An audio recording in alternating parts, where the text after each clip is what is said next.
Hey, Tate here. Today we're taking a look at technical analysis for S&P 500.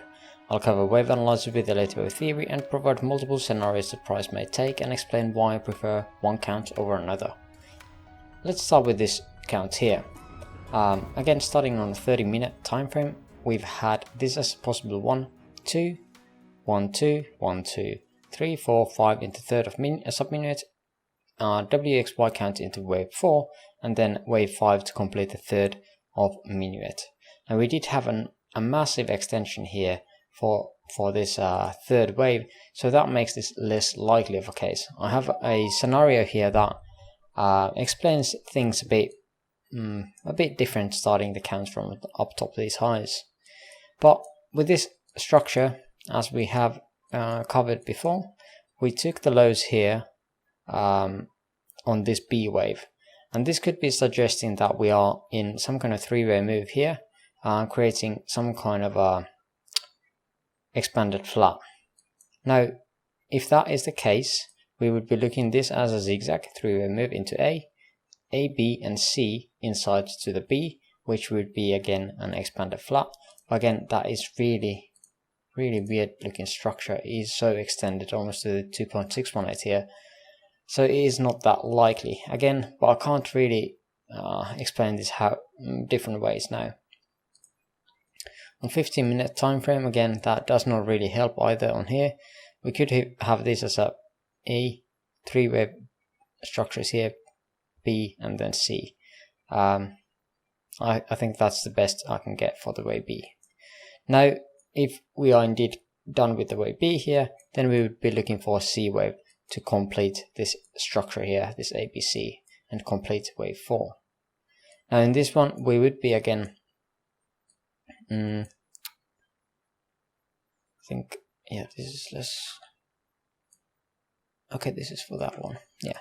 So for this one, we would be looking this as a 5-way structure, and this would be a 5-way structure here, a leading contracting diagonal into 1, 3-way structure here, a ABC, a flat, looks like, into this wave 2. Let me label it 1, 2, and then we would be looking for 3rd, 4th, and 5th. Now, it is already possible that we have had those waves here, but again, if we are taking a look at the extensions that we have from the start of 1 to 1 to 2, we can see that 1.618, what is expected for the third wave, we are nowhere clear, or nowhere near that. If indeed this would be the right structure here, I would be surprised. We do, however, have some kind of divergence here, so this could be, I guess, I'm not quite sure what that could be. Maybe a substructure inside here, 1, 2. Again, there's so many structures here overlapping each other that it is more likely to be some kind of what is that, combination correction, double zigzag or triple zigzag in here. But again, it is so messy here that I'm not going to be counting that mess. Again, I'm not going to be trading this until I get a clear sign what this could be, but at least we could be looking this as a possible wave 5. Now, of course, I'm not going to be taking a trade unless I can see a clear 5-way structure down, 3 ways back, and then we have a defined stop loss above these highs, and then we can look for more lower prices. Now, the alternate one is this one, where we would have the start of the counts here, a 1, 2, 1, 2.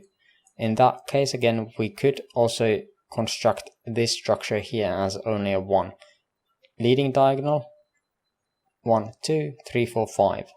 Not that likely of a scenario, but again, overall on a higher time frame, it looks better, as there would not be these small structures rippled all over here as a substructures. So 1, 2 of micro here, 3, 4, and 5 into the third of submicro, 4th of submicro, or sub-minuet, sorry, and 5th of sub-minuet into the third of minuet, and now we'll be again looking for this wave 4 of minuet.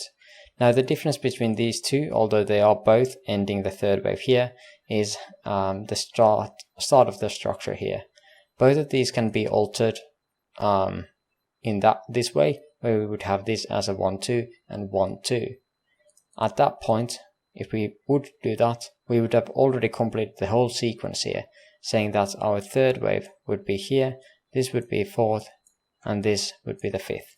And this whole structure here would already start a new sequence up higher. Now, why I'm not liking that at the moment is just because, well, we already created a new low here.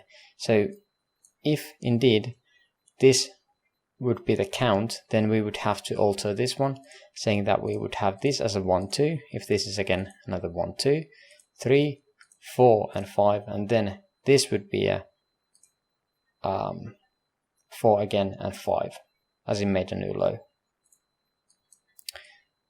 So yeah, that is my reasons for these counts. But again, there's so much overlap here going on, so I feel like it is more likely to be a bearish count, climbing higher, and then another drop down.